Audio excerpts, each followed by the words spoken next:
Hello বন্ধুরা, আজকে আমাদের ভিডিও টপিক হলো জৈব সার, যেটা আমরা বাড়ির বিভিন্ন রকম উৎকৃষ্ট থেকে তৈরি করতে পারি। যেমন ধরুন, আমি এই জৈব সারটি তৈরি করেছি। দেখুন, এতে আমি বাড়ির যত উৎকৃষ্ট আছে, যেমন ধরেন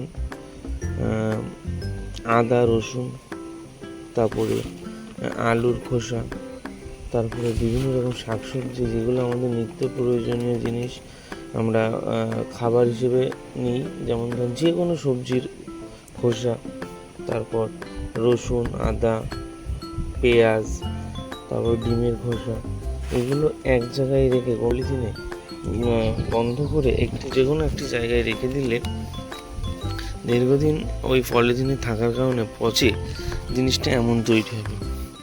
এটা গাছের জন্য খুবই উপকারী একটি সার বলতে পারেন, বাড়িতে তৈরি হোমমেড সার। অনেকেই আমরা সার সম্বন্ধে জানি না, কিন্তু গাছ পুঁতেছি, সার দিতে হবে, আমরা সার সম্বন্ধে জানি না। কোন সারটা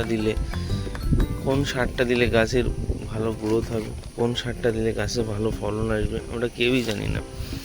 আমরা যদি বাড়ি এরকম একটি সার তৈরি করে ফেলতে পারি, তাহলে এই সারটা দিলে গাছের গ্রোথ ভালো হবে, গাছের ফল আসবে ভালো, গাছের তোমার ফুল আসবে ভালো, দেখতে সুন্দর হবে, গাছটার গঠন অনেক সুন্দর হবে।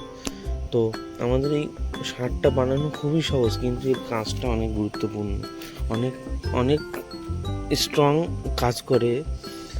এই সারটি দেওয়ার মানে আপনি যে গাছে প্রয়োগ করবেন, গাছটাতে কীভাবে প্রয়োগ করবেন সেটা আপনাদেরকে আমি জানিয়ে দিচ্ছি, দেখতে থাকুন। তো দেখুন, আমি ধরেন এই গাছটাতে এই সার প্রয়োগ করব, তাহলে আমাকে প্রথমে কী করতে হবে, গাছের গোড়ার যে মাটিগুলো, সেটা এরকম কিছু একটা বস্তু দিয়ে ভালো করে খুঁড়ে নিতে হবে, বা মাটিটা ঝুরঝুরে করে নিতে হবে। যদিও আমার মাটিটা একটু ভিজে আছে, সেই জন্য এরকম লাগছে। ঝুরঝুর করে নেওয়ার পরে মাটিটাকে একটু আগলা করব। এই যে আপনারা দেখতে পাচ্ছেন, ভালো করে এরকম করে আগলা করব। আগলা করার পরে সারটা নেব, যে সারটা আমরা হোমমেড তৈরি করেছি সেই সারটা নেব। এটা এরকম দিলে হবে। অনেকে যদি মনে করে যে না, এটা রোদে শুকিয়ে নিয়ে পুরো গুঁড়ো করেছি তোমার ঝাঁঝরি বা ওই যেটা বালি চালা থাকে ওটাতে চেলে নেবে, তাও হবে। এরকম দিলে হবে। এটা নেব, নিয়ে এরকম প্রয়োগ করব, এরকম দিয়ে দেব। এরকম দিয়ে দিলে ব্যাস।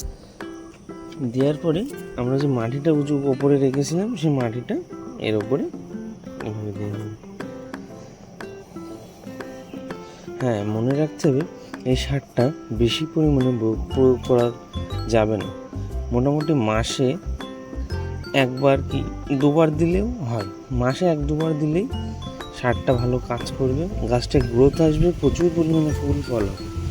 তাহলে আপনারা দেখতে পেলেন আমরা সারটা কীভাবে প্রয়োগ করলাম।